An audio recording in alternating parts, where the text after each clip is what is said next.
is Alexandria, and some of you may know me as AOC. And from the bottom of my heart, thank you for welcoming me to Los Angeles. And also, happy Passover to all of our friends celebrating this weekend. Thank you. You know, we're all here together because we share in the frustration and heartache that comes from watching those in power actively tear down or refuse to fight for everyday working Americans like us. And we are here together because an extreme concentration of power, greed, and corruption is taking over this country like never before. Oligarchy in America. And we must acknowledge the terrifying moment that we are in right now. And that what we are hearing and seeing with our own eyes is, in fact, happening. We are watching our neighbors, students, and friends being fired, targeted, and disappeared. It is real. People we love are being targeted and harassed for being trans or queer. Our coworkers, US citizens and immigrants alike, are being disappeared off the street by men in vans with no uniform. Educators are being fired for teaching American history accurately, and activists are being detained with no charge or evidence for using their First Amendment rights, especially when they use them for Palestinians. In fact, the Trump administration admits that it has jailed Mahmoud Khalil, a young husband and father from New York, without any evidence or charge of a crime.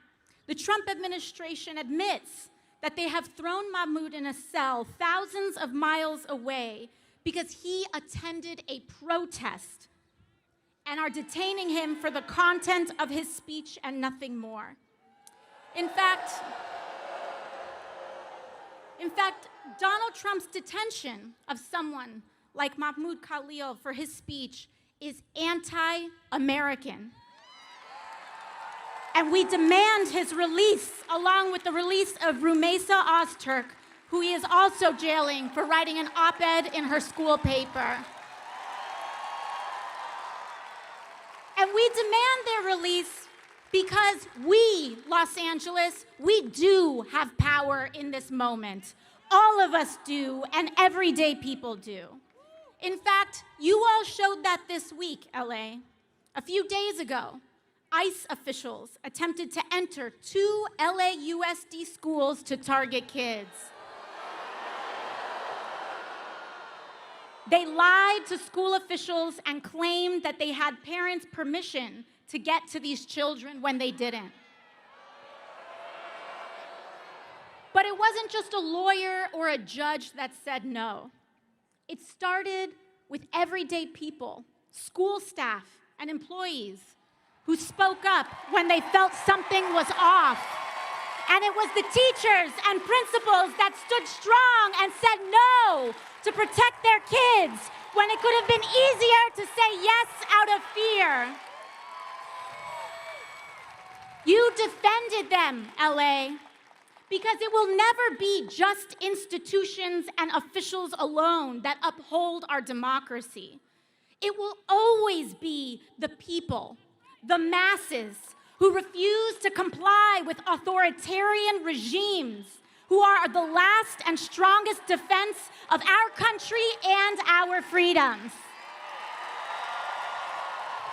Because we know, Los Angeles, that a better world is possible, and we are willing to do something about it. But to get there, we need to be honest about how we got to this place. Because this moment did not come out of nowhere. It has been a long time coming.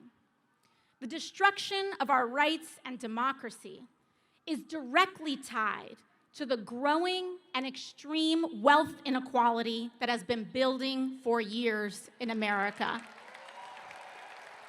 It is not a coincidence that billionaires like Elon Musk dumped billions of dollars in this election to elect Trump. And I'll tell you, LA, he sure as hell isn't doing that out of charity. For years, we have known that our political system has slowly but surely become dominated by big money and billionaires. Time after time, we have seen and experienced how our government and laws are more responsive to lobbyists than to the will of everyday people. And we also know that the agenda of dark money to keep wages low and to loot our public goods to give to the rich is deeply unpopular with people of all backgrounds, all parties, and all places. Just look at what Republicans have been quietly doing in Congress. They have been voting just this week to advance cuts on hundreds of billions of dollars from Medicaid and veterans benefits and Social Security so that they can take that money and give it to the billionaires who elected them in the form of tax cuts and sweetheart government contracts to companies like SpaceX. And you know who voted for that from California, by the way? David Valadao of California's 22nd, Young Kim of California's 40th, and Ken Calvert of California's 41st. They know that that's not what you want. They know that it is deeply unpopular. They know that it hurts you, but they are not here to serve us. They are here to serve themselves and the billionaires who have paid them, oligarchy. And they know that the only chance they have to get away with such an unpopular agenda, to get away with stealing in plain view, is to stoke deep divisions among us along lines of race, identity, and culture, to keep us fighting and distracted. This has been the big money playbook, not just now, but for decades. And that is why Donald Trump is not an aberration. He is the logical, inevitable conclusion of an American political system dominated by corporate and dark money. And if we are here to defeat him, we must defeat the system that created him. Money in politics is the hands of oligarchy, Los Angeles. And we are at a crossroads.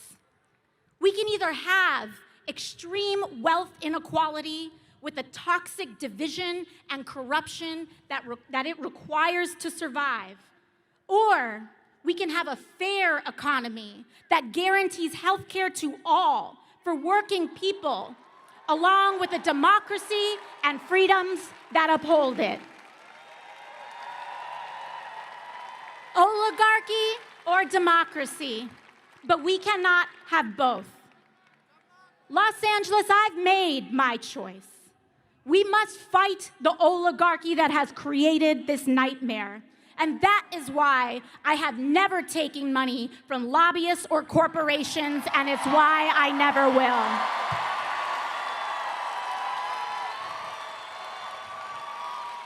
You know, when I first got to Congress, I was genuinely shocked by how this place worked. Even having run against dark money and on a campaign against it in the first place. The everyday influence of corruption and dark money was astonishing, how normalized it is. In fact, Congress and members of Congress have somehow conditioned itself to actually believe that it is normal for elected representatives who swear an oath to the American people to day trade individual stocks that make millions with the sensitive information that we are entrusted with for the purpose of governing? How can anyone possibly make an objective vote on healthcare, energy, or war when their personal money is tied up in pharmaceutical, oil and gas, or defense company stocks? They can't. You can't. And we saw this play out this week with Trump's corrupt and disastrous tariff scheme. I hope that we all see now that the White House's tariff shuffle here didn't have anything to do with manufacturing like they claimed. It was about manipulating the markets. It was about hurting retirees and everyday people in the sell-off so Trump could quietly enrich his friends who he nudged to buy the dip before reversing it all in the morning. Donald Trump is a criminal. A criminal found guilty of 34 felony counts of fraud. Of course, he is lying and manipulating the stock market too. He is at his best making himself, the billionaires who back him, and the members of Congress who trade with him rich. Not you, not me, not the people. And to be clear, I don't care what party you are, Democrat or Republican. I don't care what position one holds. Members of Congress and elected officials holding and trading individual stock is wrong. It must end, and we must ban it. But I'll give you another example of how shocking and casual this all was when I was first elected. Just this year, I was named and appointed to the powerful Energy and Commerce Committee. This is one of the most powerful committees in all of Congress. And for years, lobbyists worked to keep me off this committee. It oversees 2/3 of the American economy: healthcare, energy, technology, trade. As they say in Congress, if it moves, it's energy. If it doesn't, it's commerce. And that's the jurisdiction of this committee. And an interesting thing that happened was that the day I was named to this committee, the same day, my office's phones rang off the hook and our inboxes were flooded by every corporate lobbyist under the sun. They all wanted to be my best friend. But you know what, Los Angeles? Because of your support, because of you all showing up, because I don't have to take a dime in corporate money, you allow me to say no. But not everyone is so lucky. I have seen firsthand how these groups bully and pressure members of Congress, threatening to either take money away or spend it against them if they don't do what they want. And what they want is for our lives to be as expensive as possible on the lowest possible wage. It all trickles down to how life feels for working people today. These facts of life, the feeling of the water rising up to our throats, the impossibility to afford anything easily, the fear of speaking up, the deeply bitter and toxic division driven more by algorithms on social media than individual thought, the crumbling of our rights and protections. Understand that all of this is what it means and what it feels like to be governed by billionaires. This is what oligarchy feels like, and it only will get worse until we act. It is this system that relies on division to legislate greed that has brought us the most corrupt administration in American history and the Republican majorities to support it. Big money is how we got Donald Trump. And his whole presidency began with launching tools for bribery, meme coins to fleece working people and move around money in the dark. extortion settlements from media companies and law firms who gladly pay them. The removal of duly elected officials on Inauguration Day. Donald Trump removed duly elected officials from the chamber in order to make space for who's really in charge who were the billionaires who sat behind him. They have one central economic mission: to make billionaires richer at the expense of the United States of America. And it does not surprise us that their first economic mission has been to target Medicaid, Medicare, and Social Security, to fire our federal workers, and fleece and abandon our veterans so that they can hand that money off to the billionaires who are backing them. But this isn't just about the Republican attacks on working people, LA. We need a Democratic Party that fights harder for us too. And that means our communities, all of us coming together, choosing and voting for Democrats and elected officials who know how to stand for the working class. And LA, I want to thank you for working very hard and doing your best to try to make that happen. In fact, last month, when other Democrats caved, your senators, Alex Padilla and Adam Schiff, stood strong against the DC pressure and voted against the Republican spending bill to cut billions for working people. In fact, all of your Democratic members of Congress and all of your members here today voted against that bill too. Defend them, LA, and don't stop there.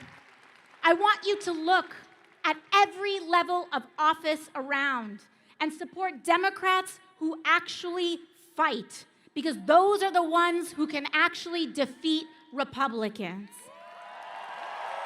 So folks, you know what that means.